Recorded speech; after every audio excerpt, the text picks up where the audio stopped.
Hello everyone, welcome or welcome back to my channel. If you are new to this channel, hello, my name is Shagun and you are watching Learn with Shagun. So in my previous video, we did Kiliani-Fisher synthesis, which is a chain lengthening process, and now we are going to do chain shortening processes और chain degradation processes. Kiliani-Fisher synthesis में जैसे हमने carbon chain में एक atom add किया था, वैसे ही हम चेन degradation processes में एक कार्बन को कार्बन चेन से रिड्यूस कर देते हैं. ये दो तरीके से हो सकता है. Number one is the rough degradation and the second process is whole degradation.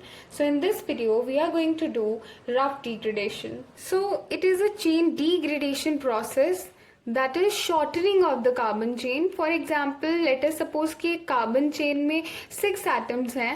अगर हम उसके ऊपर chain degradation process अप्लाई करेंगे तो end result हमें मिलेगा 5 carbon chain applied to reduce 1 carbon atom from the carbon chain. Next हम rough degradation के 3 major steps देखेंगे.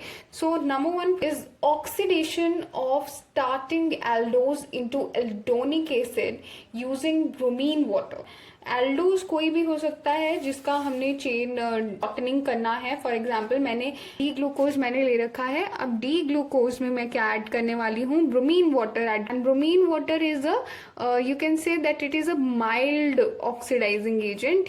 If you have added a mild oxidizing agent, आपका जो एल्डिहाइड ग्रुप है कार्बोक्सिल ग्रुप में ऑक्सीडाइज हो गया.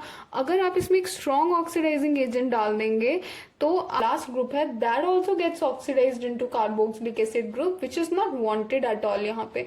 So that's why we are using a mild oxidizing agent which is bromine water. First step में कुछ भी नहीं हो रहा है, हम ऑक्सीडाइज कर रहे हैं अपने एल्डोज को. अब क्योंकि ग्लूकोज ले रखा है उसका एल्डोनिक एसिड क्या बनेगा, gluconic acid, right. So this was the first step. I hope it is clear. अभी let us see the second step. Second step में क्या होता है, conversion of acid into its calcium salt. अगर आप उसके बीच में कोई सॉल्ट डाल देंगे या कोई बेस डाल देंगे, कुछ भी डाल सकते हैं, तो हम यहाँ पे यूज करें इस प्रोसेस में कैल्शियम कार्बोनेट का.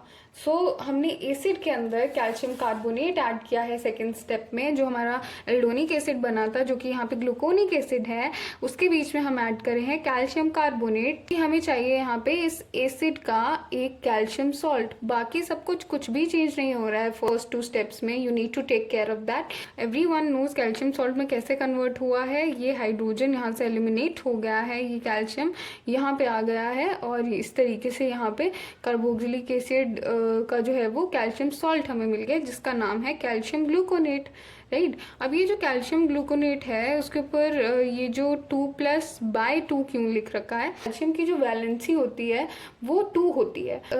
अगर इसको इसके साथ एक कंपाउंड बनाना है तो इसको यहाँ पे यूजुअली हम ऐसे लिखते हैं ना, ब्रैकेटेड, और इसको ट्वाइस की फॉर्म में लिखते हैं वैलेंसीज को इंटरचेंज करके, राइट. इसको ट्वाइस की फॉर्म में लिखना पड़ता, लेकिन यहाँ पे ये ट्वाइस ना लिखने के बजाय हम यहाँ पे 2+ को /2 कर देते हैं. हमें रिजल्ट में मिला है कैल्शियम ग्लूकोनेट. उसके बाद जो हमारा फाइनल स्टेप है that is the third step. उसमें क्या हुआ है, we will treat this calcium salt. जो हमारा कैल्शियम सॉल्ट आया है हमारे पास रिजल्ट में, उसे हम ट्रीट करेंगे विद फेंटन्स रिएजेंट. और फेंटन्स रिएजेंट क्या होता है, hydrogen peroxide in the presence of ferric ion that acts as a catalyst usually in reactions. इसको हम यहाँ पे ऐड कर रहे हैं अपने कैल्शियम सॉल्ट के अंदर, जो सेकेंड स्टेप के रिजल्ट में हमारे पास कैल्शियम सॉल्ट आया था, ताकि हमें एक लोअर एल्डोज मिल जाए. यहाँ पे अब एलिमिनेशन होगी एक कार्बन एटम की. We will see how. So third step में क्या होता है कि कैल्शियम ग्लूकोनेट, जो कैल्शियम सॉल्ट आया था हमारे पास ग्लूकोनिक एसिड का, उसके अंदर हम ऐड करते हैं Fenton reagent which is hydrogen peroxide in the presence of ferric ions. I need to explain this with the help of radical mechanism. So this is Fenton's reagent. Fenton's reagent hydrogen peroxide. Hydrogen peroxide का जो structure होता है वो कुछ इस तरीके से होता है. जब इसका होमोलिटिक क्लीवेज होता है तो होमोलिटिक क्लीवेज के रिजल्ट में एक इलेक्ट्रॉन इस बॉन्ड का इधर चला जाता है और एक इलेक्ट्रॉन इस तरफ चला जाता है, जिसकी वजह से 2 radicals, each radical with 1 electron on each का ऑक्सीजन एटम, हमारे पास 2 OH रेडिकल्स प्रोड्यूस हो जाते हैं यहाँ पे. और फेंटन्स रिएजेंट में और क्या प्रेजेंट है साथ में हमारे पास, ये आयंस जो है वो प्रेजेंट है, राइट। अब इसी को ध्यान में रखते हुए ग्लूकोज का स्ट्रक्चर आपको पता है, मैंने 2 ही जो है वो एटम्स बनाए, शुरू के कार्बन्स बनाए, आगे का आपको पता है 4 नीचे होते हैं। सो यहाँ पे जो मेन एक्टिविटी हो रही है वो फर्स्ट और सेकेंड कार्बन में ही हो रही है। सो हमारे पास यहाँ पे जो हमारा ग्लूकोनिक एसिड का सॉल्ट, कैल्शियम सॉल्ट बना था, ये जो कार्बन है this is the first carbon, and you will see that how ये जो फर्स्ट कार्बन है it gets eliminated at the end of the third step. और जो सेकेंड कार्बन है उसका जो OH ग्रुप है, इस OH ग्रुप की भी जो है वो होमोलिटिक क्लीवेज होती है। यहाँ पे जो हाइड्रोजन है उसका एलिमिनेशन हो जाता है। तो ये जो हाइड्रोजन रेडिकल है ये इनमें से किसी एक OH रेडिकल, जो हाइड्रोजन पेरोक्साइड का ये जो रेडिकल्स बने थे, इनमें से किसी एक रेडिकल के साथ कंबाइन होकर वाटर की फॉर्म में एलिमिनेट हो जाता है। तो यहाँ से वाटर एलिमिनेशन होता है और उसके बाद जो हमारे पास रिजल्ट में चीज़ आती है, एक बात याद रखना कि ये जो कैल्शियम आयन है अगर ये चला जाता है इन द सोल्यूशन, बिकॉज ये सोल्यूशन फॉर्म में ही प्रेजेंट है, if it gets into the solution तो हमारे पास जो है वो COO नेगेटिव फॉर्म बचती है, जो कि ये है, right. This oxygen has a pair of electrons, और ये जो है the oxygen on the second carbon it has only a single electron, जो कि रेडिकल की फॉर्म में प्रेजेंट है, राइट। अब इसमें क्या होगा, also in the solution ferric ion भी था।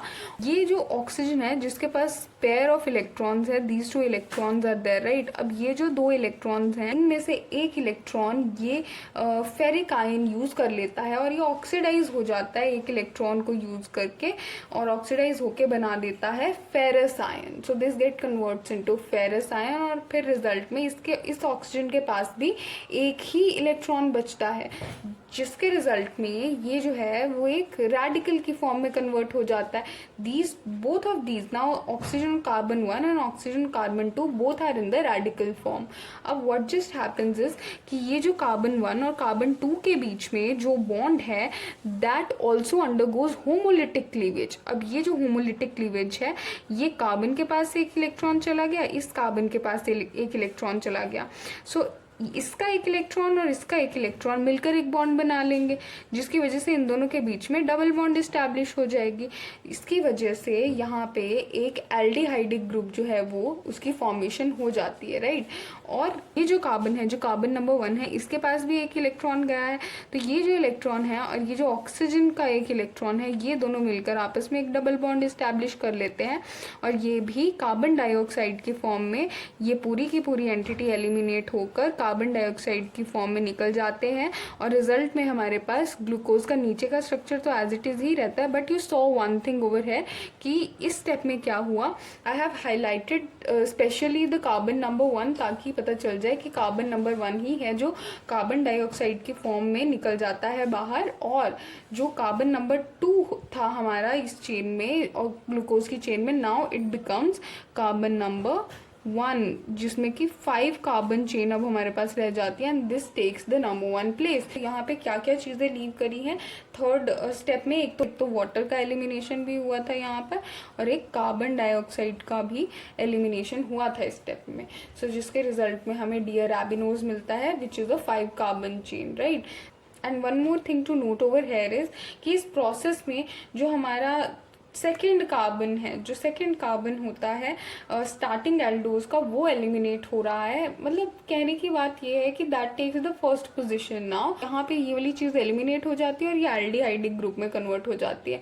सो अगर यहाँ पर ग्लूकोज हो चाहे मैनोज हो, बिकॉज जो ग्लूकोज होता है उसका OH ग्रुप इस तरफ होता है, राइट, और जो मैनोज होता है उसका OH ग्रुप इस तरफ होता है। तो अगर यहाँ पे ग्लूकोज भी होता या मैनोज भी होता, एपिमर्स में से दोनों में से कोई भी होता, तो एंड रिजल्ट हमारे पास डिअराबिनोज ही आता। सो this is it for this video, and I hope you found something useful in this video, and for more videos like this stay tuned to my channel. Thanks for watching.